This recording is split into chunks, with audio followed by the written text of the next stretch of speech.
Good evening, everyone. I'm Andrew Dimbert for ABC News Live Prime. Thanks so much for streaming with us. President Trump just spoke at the rescheduled White House Correspondents' Dinner tonight, 3 months after a gunman breached security. The original dinner thrown into chaos when suspect Cole Allen breached security and opened fire inside the Washington Hilton Hotel. Tonight, the event got a redo on a smaller scale and at a different venue, the Waldorf Astoria, which is the former Trump Hotel in Washington. The president joking with the press, claiming he will run for a fourth term and even donning a Trump 2028 hat. Before that, the president noting his often adversarial relationship with the press. But I am delighted to be here at the White House Correspondents' Dinner. Amazing people, a lot of people that I like. Some I don't like at all. But I respect most of them. I must say that you do a great job, amazing job, and it's an honor. As I said 3 months ago, the show must go on. Still, the president did say he appreciated a free press before going back to mocking certain journalists he felt have not covered him fairly. The address was scheduled for 30 minutes, but lasted more than an hour. Joining us now is former assistant to President Trump, Sonny Nelson. Sonny, we just heard the president speak at the rescheduled White House Correspondents' Dinner after a shooting disrupted the event back in April. We were told that the president would deliver a, quote, unifying yet vicious speech tonight. Do you think he did that?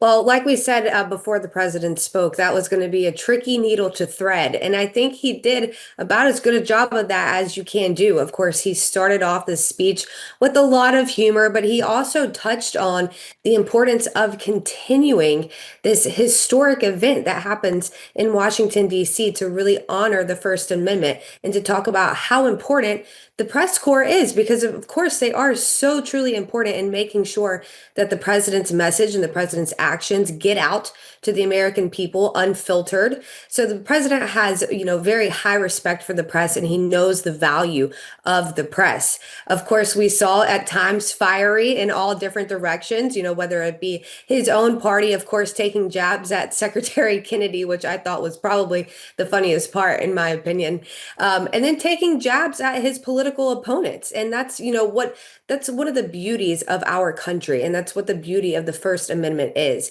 We can take shots at each other on policy, on ideology, but where we draw the line is at political violence. And that is the point that I think he really drove home tonight. Yeah, and speaking of political violence, Trump addressed, of course, the shooting, thanking security, saying that this show must go on. Our own Jonathan Karl said it was important for the president to attend. He looked President Trump right in the eyes when he said that. What's your take here? Yeah, absolutely. And some great words from John Karl there. Look, the president has shown strength. He's shown strength in the face of really troubling circumstances. We heard some really great speeches tonight, whether it be from Ouija or from the president, making great comments about how we cannot let deranged individuals take control or take a narrative or scare the American people. We have to come together to show unity, to stand up and say, this is the United States of America. We will never allow political violence. It will never be an acceptable form of disagreement in our society. That's why we have the First Amendment, so that we can disagree on politics, we can disagree on policies, but we absolutely will never stand for political violence, and we will never let it control us. That's why the president was so adamant that he come out and speak tonight. And I think he did an excellent job in reminding the American people as to what we stand for and what we will never allow. At least some elements of the White House Correspondents' Dinner are meant to be lighthearted. The president did crack a few jokes. Did he say anything that made you laugh? Yes, his joke that he had with Bobby Kennedy, I think, was my favorite one. I myself am a Maha mom. I'm super into the Maha movement. So, there's a lot of jokes about Bobby Kennedy online with his health regimen, with the things that he eats. So his joke about Bobby running over the beef before they served it was pretty funny. They had some good stuff in there. All right, Sonny Nelson, thank you. Let's bring in former Senator and ABC News contributor Heidi Heitkamp. Heidi, the president's speech started off seemingly lighthearted, but then quickly turned into a rehashing of old issues, even some feedback on the night's awards, not to mention joking that he'd run for president in 2028. In totality, it was about an hour of a speech. How did tonight feel to you? I think I wrote the right prediction. I could have been a mentalist tonight when I said it's going to be a list of grievances. It's going to be his greatest hits. It's going to be stuff that you have heard before. And, this is a stage. The president had an opportunity to really show a different side of himself and kind of hit the reset button with a lot of people. He's got horrible poll numbers. He did not do that. And I know you asked your previous guest whether he had, and he chuckled out loud. And my favorite part was the part where he tells a joke, which I still don't get, about upstairs and having relations with a wife or something.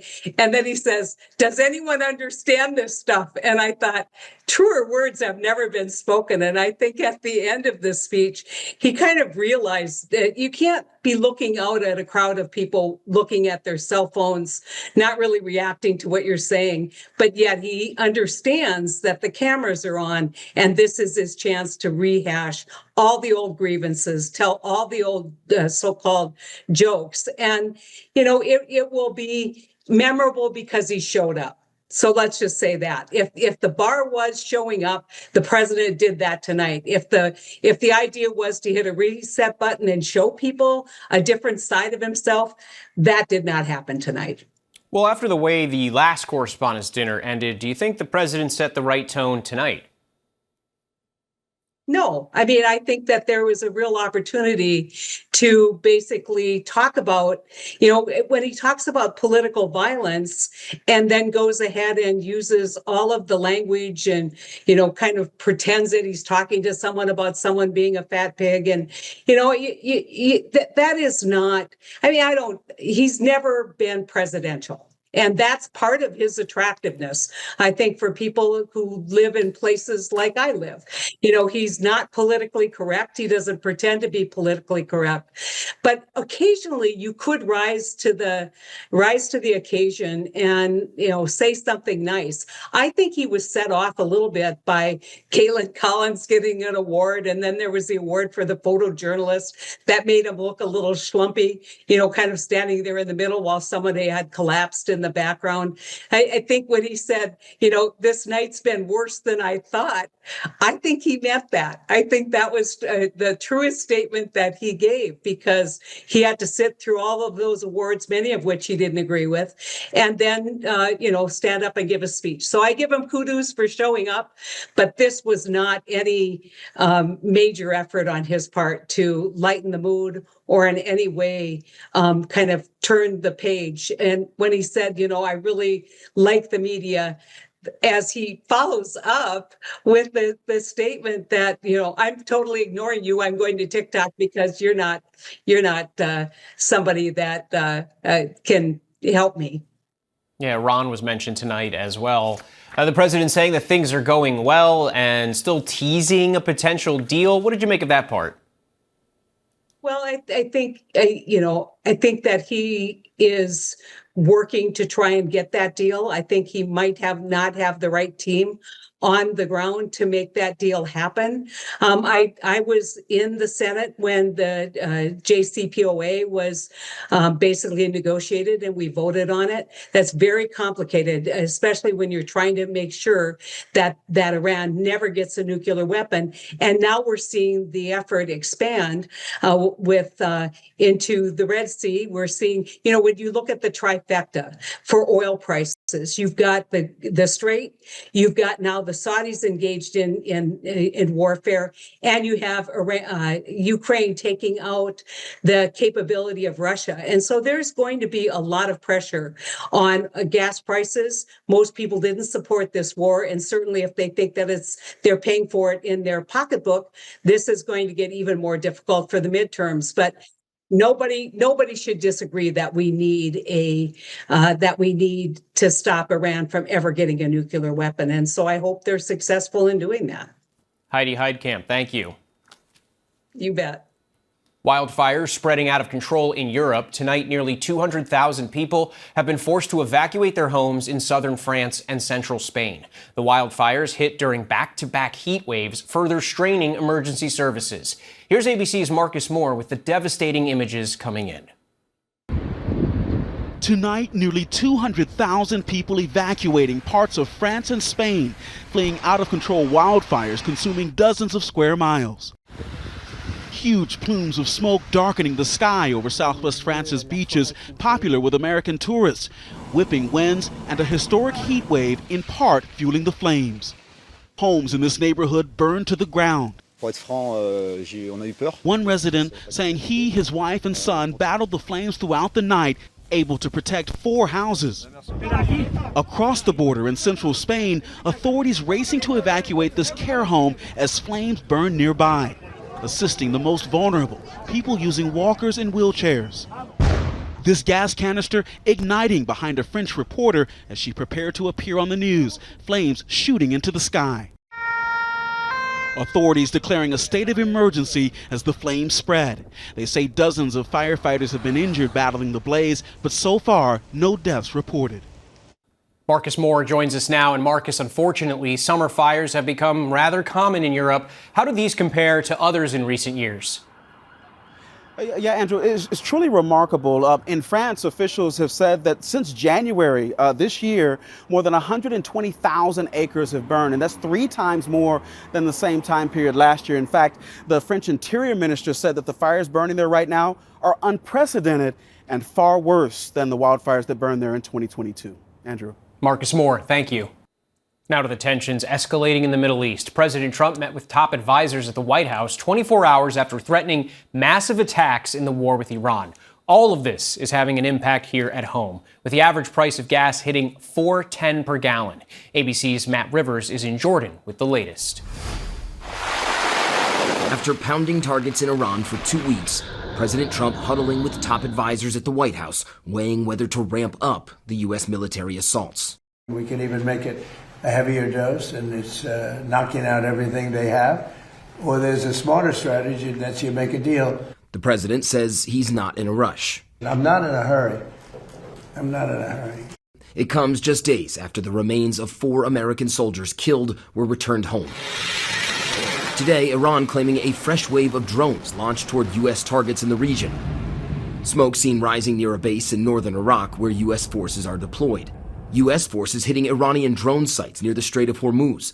The flow of oil there now at a standstill, as gas prices at home surged to $4.10 per gallon. I looked up at the price. I'm like, oh my gosh, gas went up again by a lot. And now fears of another front in this war.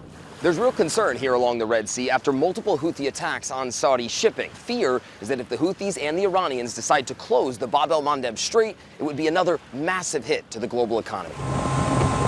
Tonight, Saudi media releasing undated video appearing to show unidentified armed men on boats in the Red Sea. Matt Rivers joins us now from Amman, Jordan. And Matt, tonight we're learning of further Saudi involvement in this war. What can you tell us? Yeah, no question tonight, Andrew, there has been an escalation here with the Saudi military carrying out new strikes against Houthi targets inside of Yemen. This is a clear sign that this war shows every sign of expanding right now with no clear sign of any off-ramp. Andrew? Matt Rivers, thank you. South Carolina was selected to lead off the Democratic Party's 2028 presidential nominating schedule. Iowa was intentionally left out of the early state lineup to elevate more racially diverse states. Nevada is expected to follow South Carolina, with New Hampshire, New Mexico, Michigan, and Virginia. Those states will wield outsized influence in the nominating contest before Super Tuesday, when voters across a large group of states cast presidential primary ballots. It was a gut-wrenching scene today in a Georgia courtroom, the sentencing hearing for a teenage gunman who pleaded guilty to 55 counts in the case of a deadly high school shooting. 2 students and 2 teachers lost their lives at Appalachia High School, and today, prosecutors played audio of the gunman in his own words as he wrestled with whether to carry out the attack. Here's ABC's Faith Abube.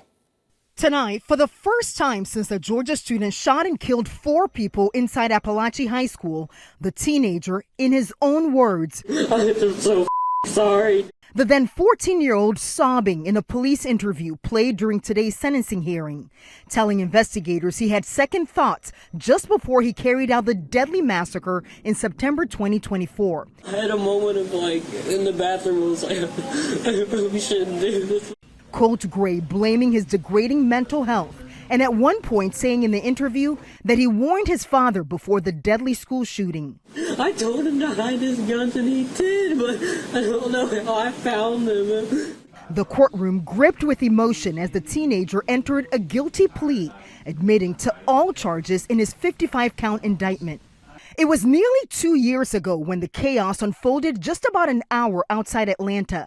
Gray killing 2 students and 2 teachers with a gun his father bought him as a Christmas gift. 9 others were injured and an entire school of kids left traumatized. Gray's father, Colin, convicted earlier this year after prosecutors say he repeatedly ignored red flags. At one point during today's victim impact statements, Gray laughing with the courtroom, but only for a moment. Survivors and victims' loved ones sharing their pain. I have lived 688 days so far of a sentence with no parole, and that is what he should receive as well. And Andrew, with his guilty plea today, Gray's fate now lies in the hands of the judge, and there are only 2 options: life in prison with or without parole. Andrew. Faith Abube, thank you. Now to the dangerous flood threat in the southeast stretching into the weekend. Plus, millions of Americans are under heat alerts from Los Angeles to Minneapolis. Senior meteorologist Lee Goldberg is tracking it all. Lee. All right, Andrew, our first focus is the rain. It's because of a stalled or barely moving front in the south. It's been a focus for some flooding rains, which have really been relentless in places like Birmingham and Atlanta today with ongoing flood warnings. It's been raining heavily from Charleston up to about Myrtle Beach. And we have flood watches in the eastern Carolinas that'll go all the way through Saturday thanks to these slow-moving downpours. It's a level 3 or 4 flood threat. That's through late tonight. It's much of South Carolina all the way up to Wilmington, North Carolina. Rainfall rates, they could go 3 inches per hour, too much at once. It does finally dry out by Sunday. Then the focus shifts to the extreme heat. This stretches all the way from the southwest to the Twin Cities. An extreme heat watch in effect through Monday. Heat advisories widespread across the plains all weekend long. Triple-digit temperatures across the west, whether it's from Boise down to Salt Lake City, Vegas down to Phoenix, but records could be shattered in Billings and Rapid City and Denver. 101 by Sunday. This goes into the Midwest and could also carry with it some of the smoky haze into the upper Midwest from the wildfires later in the weekend into early next week. Andrew? Lee Goldberg, thank you. Now to the dramatic rescues after a seaplane crashed into the water and burst into flames near Washington State. The crash is now under investigation. Here's ABC's Trevor Ault. Tonight, the urgent investigation into that terrifying crash of a tourist float plane along the coast of Washington State. The plane skimming low over the water, then flying behind trees, and you can hear it hit the rocky shore. Good Samaritans in boats rushing to the rescue, the U.S. and Canadian Coast Guard racing in behind them. Those Good Samaritans were critical in providing aid to the passengers. Wreckage erupting in flames, all 10 passengers and the pilot scrambling to escape. Just stay there! Some were able to swim to shore, others more badly injured. We have 1 patient remaining in our care in satisfactory condition. Tonight, the operator of the plane, Kenmore Air, says its pilot adjusted his flight path because of weather. The fact that all 11 people, including the pilot, got out indicates the resilience of this type of airplane. Andrew, the airline says that airplane passed all its recent inspections. The FAA and NTSB are now investigating. Andrew. Trevor Ault, thank you. Well, despite warnings from doctors and the FDA's own career scientists, an FDA advisory panel has narrowly voted in favor of adding 4 peptides to the bulk drug compounding list, making it a step closer to becoming more accessible. Health and Human Services Secretary Robert F. Kennedy Jr. has said he's a fan of peptides, but many doctors have grave concerns that these drugs are relatively unstudied, and adding them to the FDA's bulk compounding list could create a false impression among consumers that they are safe and effective. LeBron James is joining the Philadelphia 76ers. ESPN reported that he was signing a 2-year deal ahead of his upcoming 24th season in the NBA. James himself took to social media to explain how he arrived at his decision and how close he was to retiring. Here's ABC's Morgan Norwood. Tonight, NBA superstar LeBron James has made his decision, signing with the Philadelphia 76ers after heated speculation over the past 2 months. James signing a 2-year, $8 million contract and taking a significant pay cut. No, is he coming? He's coming. Oh my God, he's coming. LeBron saying he was on the verge of retirement prior to making his choice, but ultimately decided to continue playing, writing on X, "I still want to compete, to win, and to have a chance at the feeling of winning another championship." He made it very clear from the beginning. I want to compete for a championship. I want to win at a high level. This is not a money-driven decision. For weeks, the 41-year-old had been heavily pursued by teams across the league.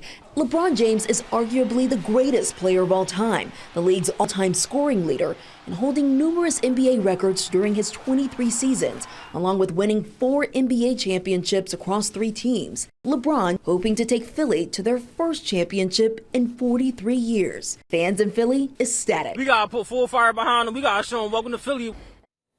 Morgan Norwood, thank you.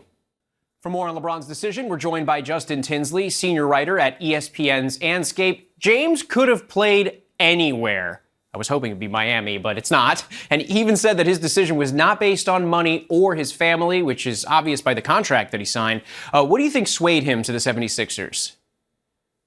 LeBron James, from the moment he came into the public eye, has always been a master storyteller. He delivered a title in LA during a pandemic in the same year that Kobe Bryant died. He was going to have no better ending in Cleveland than what he already had in 2016. Miami, I know you wanted him to go there, but the story's already been written there. Look, to potentially play 25 years, to potentially deliver an NBA Finals to the city of Philadelphia, which it hasn't seen since 1983, the year before LeBron James was even born, the pages are right there. And now they just have to be written. This is all about winning one more championship and going out on top the way he has always wanted to go out in his career. Yeah, so the Sixers made the playoffs last year, but as you mentioned, they have waited a long, long time to win a title. Does adding LeBron James, does that improve their title odds? How much so? Are they now the favorites in the East, or is it still the usual suspects, the Knicks, the Celtics, maybe even the Cavaliers?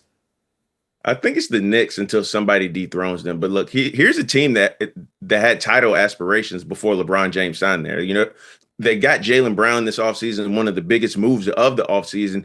But, the spotlight has followed LeBron James wherever he's played, whether it's in high school, in the pros, in the Olympics. And that won't stop here, even though theoretically some nights he may be the 4th or 5th option on offense. LeBron James will always be a superstar in nature and theory. But I think he sees this team, the roster is the best fit for him to win right now in the latter stages of his career. He's someone who has seen everything the NBA has to throw at a single player. And I think his wisdom will be great for guys like Tyrese Maxey, who he's a big fan of, and VJ Edgecombe. LeBron showed last year, even at the age of 41, when need be, he can still take a game and a series over. Just ask the Houston Rockets about that. So at 41 or 31, if you sign LeBron James, you're gunning for an NBA title.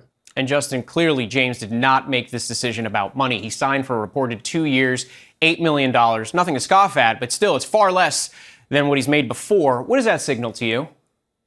Again, he just wants to win. This is a guy that has made a boatload of money throughout the course of his lifetime in the public eye. You can Google his net worth. This guy he's a billionaire. So he wasn't going anywhere for the money. He wanted to go to a situation where he felt like he could win. He could win right now. And when you sign a contract like that, 2 years, $8 million, you give the franchise flexibility to make more moves in the offseason or potentially make moves in the buyout market come the trade deadline.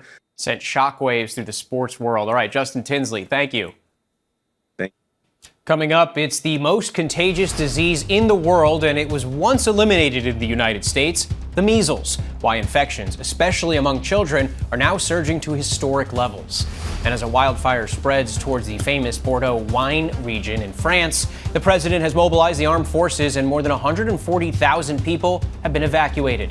Plus, there really ain't no mountain high enough. The wheelchair athlete climbing Mount Kilimanjaro in honor of his beloved wife. Nearly 3 decades after measles was declared eliminated here in the U.S., the most contagious disease in the world has now surged to historic new levels. Let's examine this startling new data by by the numbers. Measles cases in the U.S. have now reached a 35-year high. The CDC says there have been over 2,318 confirmed infections across 43 states and the District of Columbia since the beginning of 2026. This surpasses all of last year's total and marks the highest number since 1991, which saw nearly 10,000 cases. 69% of measles cases this year occurred in children ages 19 and younger. According to the CDC, there have been at least 151 hospitalizations. No deaths have been reported. This all comes as vaccination rates in the U.S. continue to drop. The CDC reports that 93% of those infected with measles this year were not vaccinated or their vaccination status is unknown. The number of illnesses this year is expected to continue to rise, raising concerns about what's to come with 5 more months left in the year. Joining us now is Yuri Benejout of the ABC News Medical Unit. Yuri, is the U.S. poised to potentially lose its measles elimination status, and how did we even get here? Well, Andrew, we had this beat, actually. In the year 2000, measles was declared eliminated from the United States. It was a huge public health milestone at the time, but now that's really at risk. We were seeing record-breaking case numbers here, it's the highest since 1991, and it all comes down to declining vaccination rates. If you look back at the numbers, in 2019, 95% of kindergartners were vaccinated with the measles, mumps, and rubella, the MMR vaccine. That's now dropped to 92% in the most recent school year. You may be thinking that's just 3 percentage points, but we're talking about 280,000 kindergartners that don't have protection against this disease. And just how contagious is this disease? Very. It's actually the most contagious disease in the world. And I'll give you an example. If there's a sick kid and they walk into a classroom of 20 unvaccinated children, 18 of them will get infected. And even after that sick child leaves the room, that virus will linger on surfaces like the desk and toys, and even in the air for up to 2 hours. So that's why when you hear about these outbreaks, it's really these cases that are exploding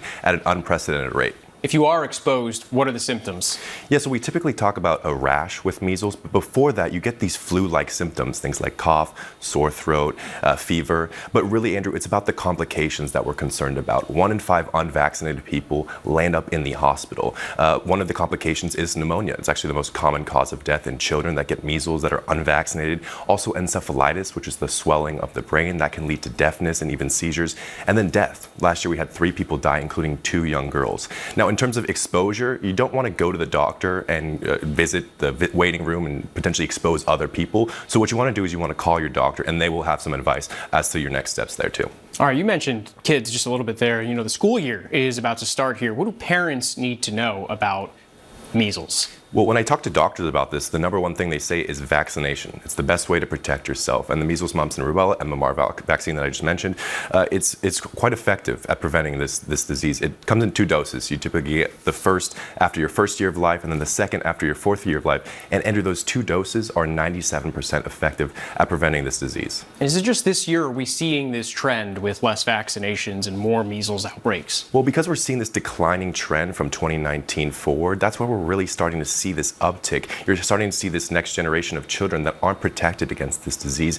and that's where we're seeing more and more outbreaks. Typically in the past, when you look in the United States, cases were typically imported. You saw people that were coming in from other countries that may not have as high vaccination rates, and that's when you would see these outbreaks, but now they're really homegrown outbreaks. And unfortunately, if these vaccination rates don't go up, these cases are also going to continue rising. All right, Yuri Benejout, thank you. Coming up here on ABC News Live Prime, Ford is recalling more than 500,000 of a popular model due to a fire risk. We'll have the details. And the indie alternative rock band The Temper Trap stops by to talk about their new album, their first in a decade.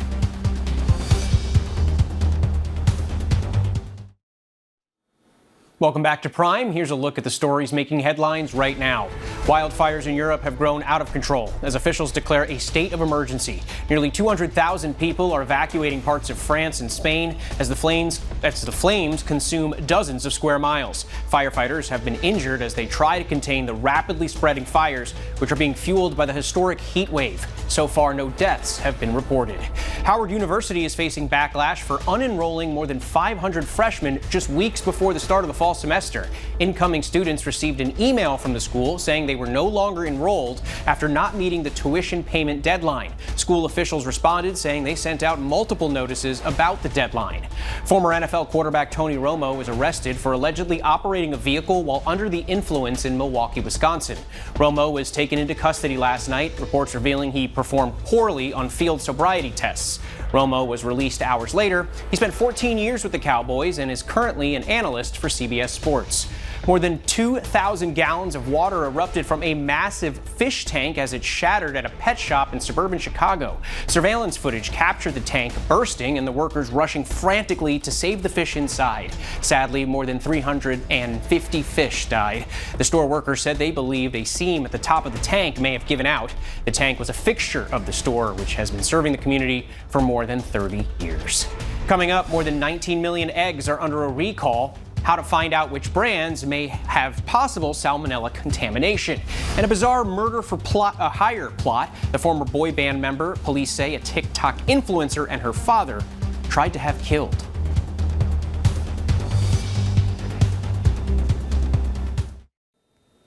In a Los Angeles courtroom yesterday, prosecutors alleged a bizarre murder for hire plot. A TikTok influencer, Gabriela Gonzalez, her father, and her ex allegedly discussing hiring a hitman to kill the father of Gonzalez's 7-year-old child, who happens to be a former member of the boy band Why Don't We?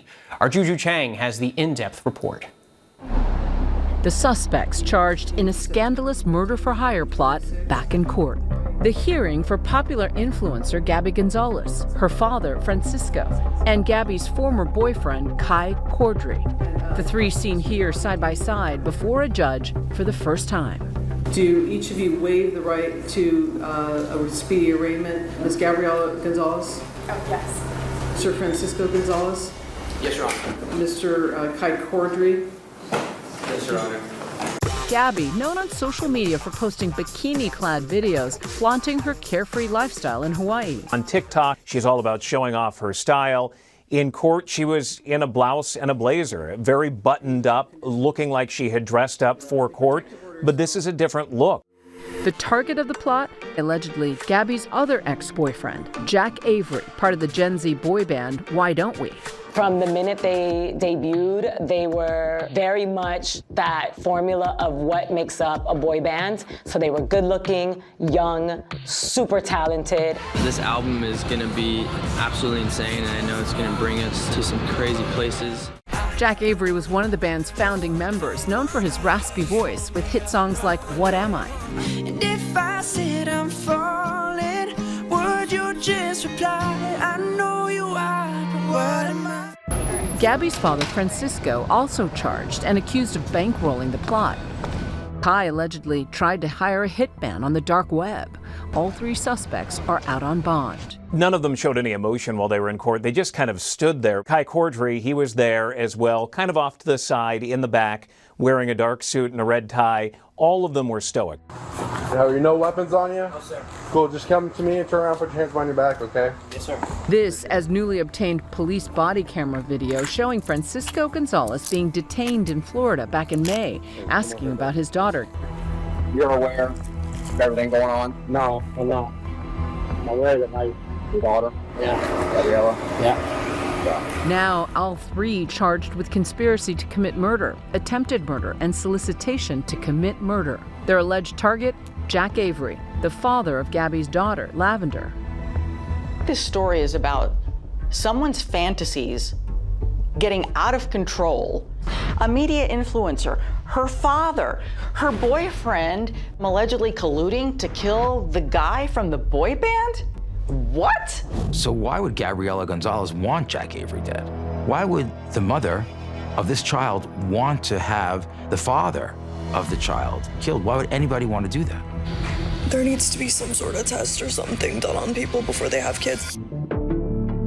Gabriela Gonzalez is a social media influencer. Her online personality is one that is very happy, joyful. Oh my gosh, you want me to talk more about Taylor Swift? Bet.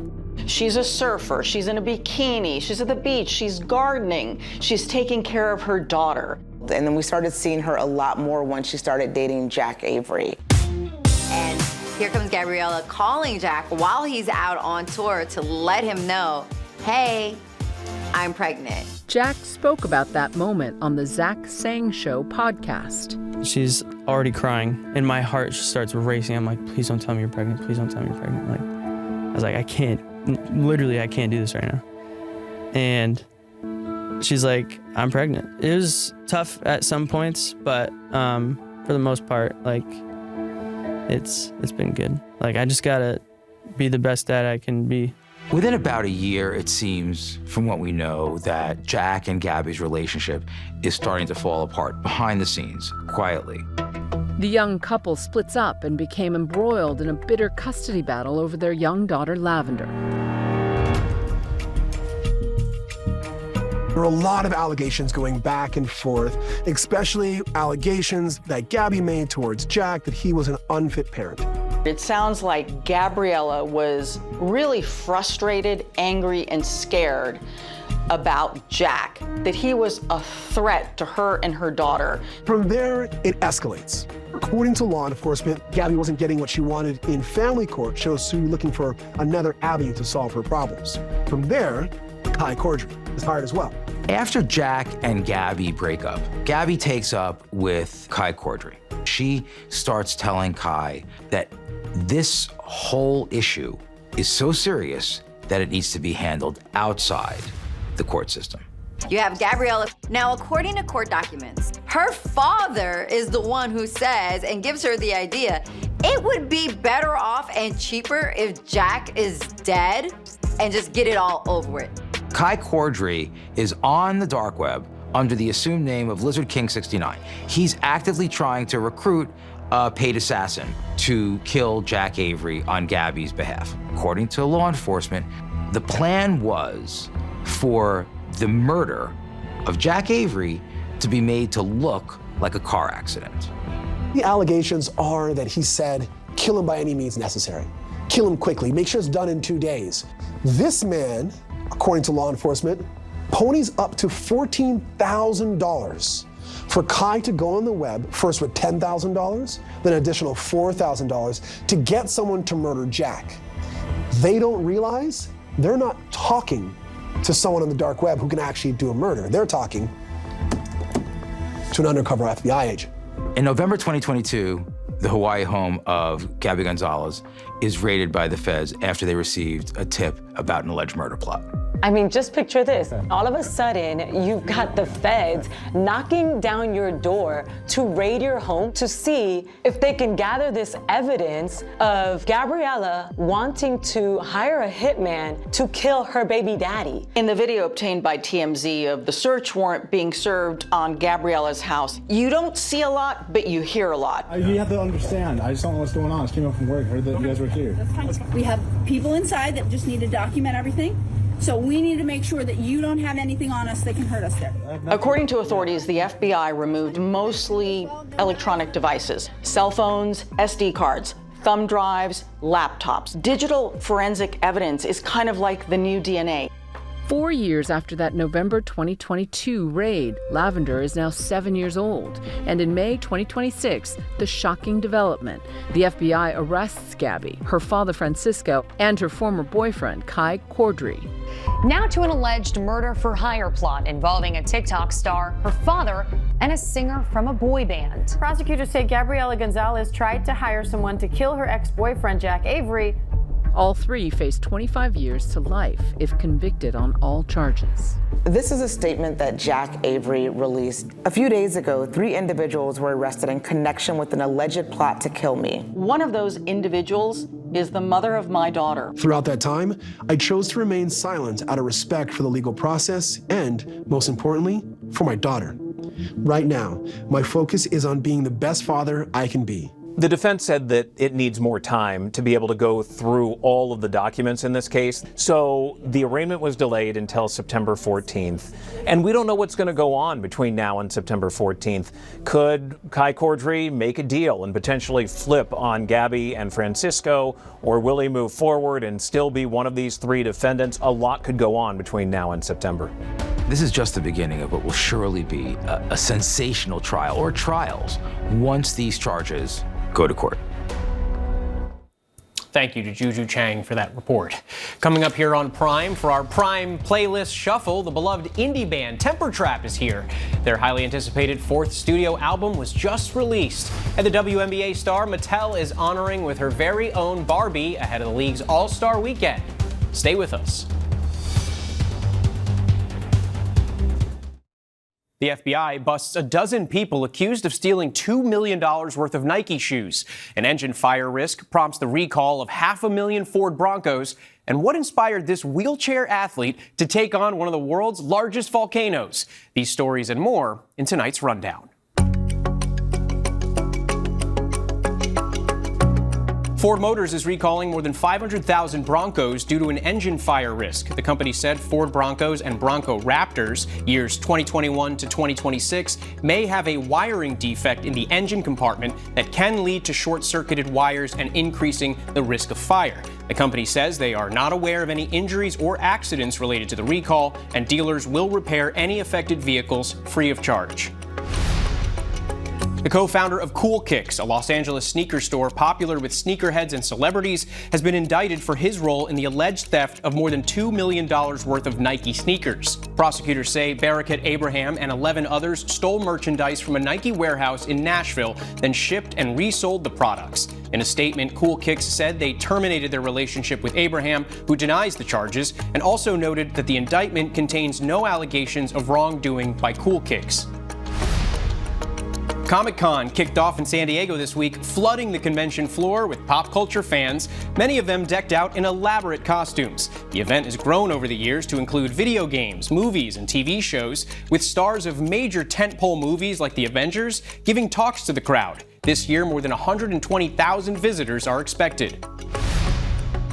WNBA star Angel Reese is getting her own signature Barbie doll ahead of WNBA All-Star Weekend. The Atlanta Dream star, who has embraced her nickname Bayou Barbie, will now become part of the Barbie universe, complete with Barbie pink Reebok sneakers.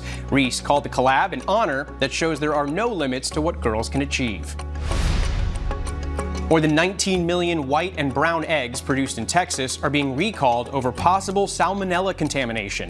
Midwest Poultry Services announced the voluntary recall after routine environmental monitoring. The company said it's not aware of any illnesses linked to the recalled eggs, but advised customers to check code numbers listed on the FDA website and not consume included products. Peter Gagliardo is prepping to climb Mount Kilimanjaro, a feat achieved by only 45 other wheelchair users. He's used a wheelchair since a motorcycle accident 20 years ago, and now works in a rehabilitation hospital. Gagliardo says his goal is to show what is possible while living with a disability, and that he's inspired by his love for his late wife Maria, who died of cancer in 2025. My Mount Kilimanjaro is Mount Kilimanjaro. However, depending on your disability, it might be as simple as getting out of bed that day. And I just want people to put in that extra effort and try.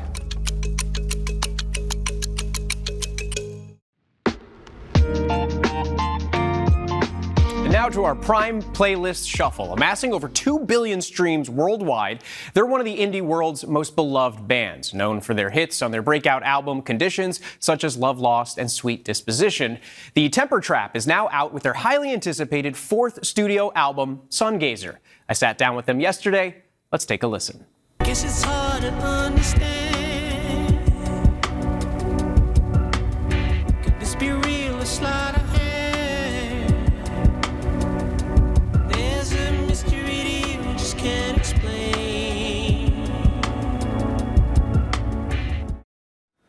Dougie Mandagi and Toby Dundas join us now for more. Guys, congratulations on your album. It's been 10 years since your last album. You guys have both been pretty open about feeling burnout in the past. How'd you overcome that to make Sungazer? We overcame it by taking a long break and just letting ourselves experience other things, experience life, having families, and pursuing other musical interests. And ultimately just brought us back together. How did you come to this album, taking that 10 years off? And what was it like, sort of communicating with fans that, you had to take care of sort of your personal and mental health too, and now you come out with this new album? Yeah, I think when we got into the process of writing and realized that we kind of had all these songs in us, and then you kind of slowly start to seed those out to the fans, and seeing the reaction of the early listens to things we were putting out, it's really kind of just gave us that extra confidence to keep going and finish the project. You know, a lot's changed in 10 years. This album stands apart from your previous albums. What can fans expect? I think fans can expect something new, something fresh. Hopefully, it's an expansion of our creative sort of tendencies and whatnot. But I feel like the spirit of the band still remains the same. And also, what I've found remarkable is over the past 10 years, and really in the last 4 or 5 years in particular, I've noticed that younger fans have been sort of remixing and sampling some of your earlier work, and that sort of reaches out to a new generation of fans. But I'm curious, from your perspective, what's it like to hear some of your work sampled or remixed? It's great. We love it. It's, like you say, reaching that next generation of fans is really important, and I think a lot of the songs we wrote on Sungazer are kind of looking forward to those fans and a new sounds and things, and so that they're embracing it has been a big plus for us. Do you ever expect to see or hear your music sort of remixed? And do you have any critiques from some of those remixes? I believe Sweet Disposition technically has 10 official remixes. Yeah, 10 official remixes, but yeah, I mean, who's counting? I feel like I'm getting an email every second week from some producer DJ that wants to put out their remix. Like Toby said, it's awesome. That song has kind of belongs to the world now, and if people want to reinterpret it the way they want to do it, that's totally fine. We're up for it. Keep the remixes coming, yeah. Still, there's nothing like the original, right? That's right. Don't you forget it. And so in addition to this album, you're also on a North American tour. We were talking about this a little bit. How many cities? What are you looking forward to now being back on tour and just right back into the fire? How many cities? I think, am I correct in saying 32? I think stops? all up, something like that. All up, 32, yeah. So big one. We're just really looking forward to reconnecting with the U.S. fans and showcasing the new songs, and hopefully winning some new fans as well as we go. All right, guys. Yeah. Dougie, Toby, thank you so much, and congratulations on the album and the tour. Thanks for joining us. You can listen to Sungazer now wherever you get your music. Well, that's our show for this hour. I'm Andrew Dimbert. Stay tuned to ABC News Live for more context and analysis of the day's top stories. Thanks for streaming with us.